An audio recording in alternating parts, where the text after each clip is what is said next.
This is Real News Media TV, coverage you can trust. Please like, share, subscribe, and hit the notification bell. Select all for daily news updates.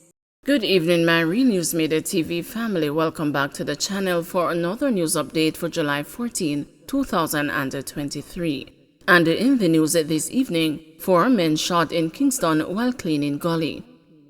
4 men were shot at the intersection of Beeston Street and the Texter Lane in central Kingston a short while ago. According to the police, the men were engaged in gully cleaning activities in the area, and after taking a break to have lunch, several men rode up on motorcycles, fired shots hitting them. They were later rushed to hospital.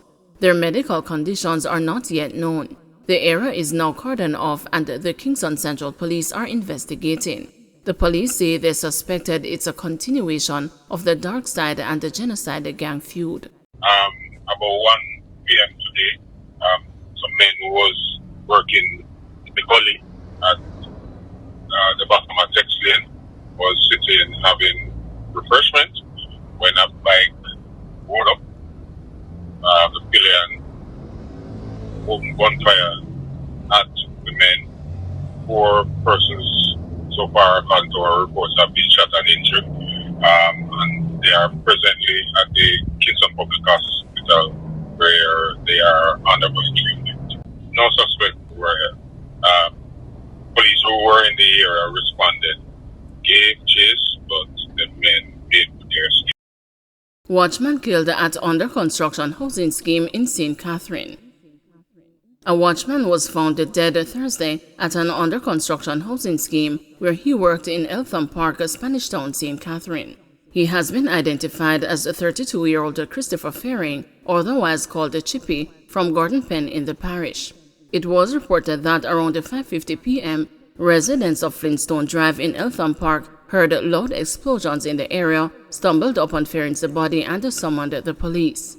Police arrived and saw the body of the now deceased lying face down at the side of a house, clad in a white shirt, cream shorts, a pair of yellow socks, and a pair of black and white sneakers.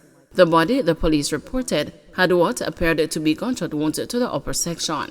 The scene was processed and the body was taken to the Spanish Town Hospital, where he was pronounced dead. He was later transported to the morgue pending a post-mortem examination. No motive has been established for the killing, neither has any suspect been identified. Cop and a call center manager detained after ammo seizure in St. Catherine.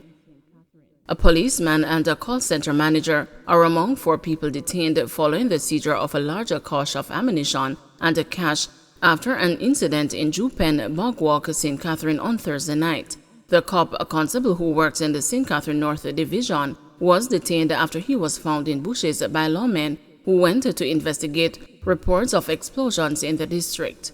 It was reported that around 7:50 p.m., the police responded to loud explosions sounding like gunshots when they saw a man, subsequently identified as the constable, hiding in bushes.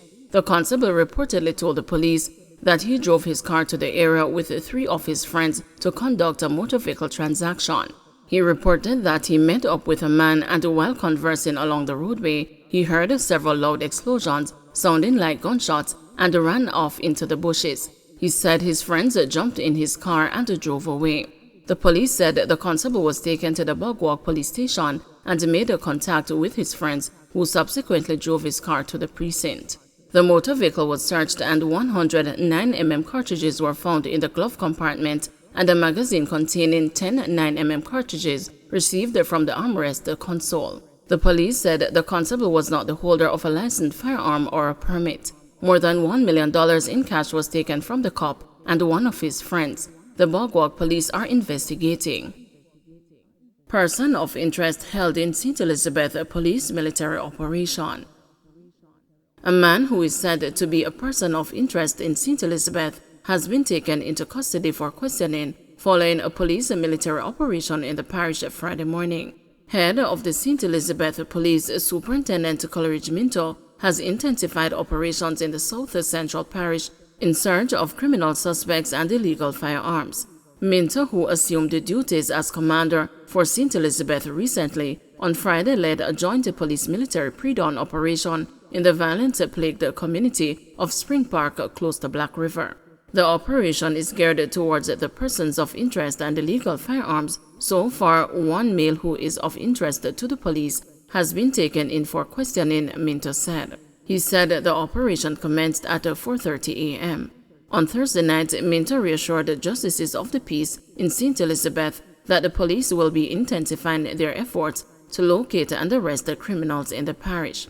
Intelligence is suggesting that criminals are moving towards our parish, and we would like to ensure that we keep the St. Elizabeth division safe, he said while addressing the St. Elizabeth JP's inaugural awards banquet at the Tropics View Hotel in Manchester. Police seized 660 pounds of ganja in Portland raid.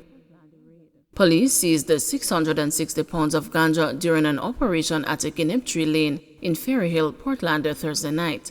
Reports are that between 9:15 p.m. and 11:30 p.m., a joint police-military team, acting on information received, carried out snap raids in the community where bushes were searched for illegal drugs. Whilst searching an area in the bushes, 4 white knitted bags and 4 black plastic bags were found hidden under sheets of zinc. A further search was carried out approximately 150 meters from the first location, and another 25 knitted bags were found hidden under sheets of zinc at the root of a star apple tree. The bags were examined and found to contain vegetable matter resembling ganja weighing 660 pounds. No one was found at either location, and the investigation continues. Police Superintendent in charge of Portland, Lloyd Darby, urged the citizens to make reports to the police if they have any information on those involved in the Ganja for drug trade, which he says continues to take place in the parish. The Ganja for drug trade continues in the parish of Portland. This latest seizure can be attributed to collaboration between the Jamaica Constabulary Force and the Jamaica Defense Force Intelligence. I want to make it known to the citizens of Portland, Jamaicans at home and in the diaspora, that the security forces here in Portland will continue and will intensify the fight against this evil trade that brings the guns into our country to kill the men, women, and the children. I want to implore residents anywhere in Jamaica that have information that can assist in the fight against this trade to call 311, 811, or any police or military person that you trust and to play your part in keeping Jamaica safe, Darby stated. NHD now refunding contributions paid up to 2015. The National Housing Trust is advising clients that contributions made up to the year 2015 are now being refunded. This was disclosed by the NHD's Assistant General Manager for Corporate Communications and Public Affairs, Dwayne Burbick, during the Love 101 radio program Good Morning Minister on Wednesday. This year, we are refunding contributions that were made in 2015 or earlier, and we actually refund the contributions at a rate of 2% per annum, he informed.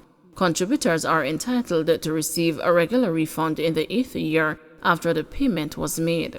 As such, individuals who contributed to the NHD in 2015 or earlier may now apply for a refund of those payments and those made prior to that year for which they were not refunded. Your contributions are always here. The NHD holds those contributions. It is your money.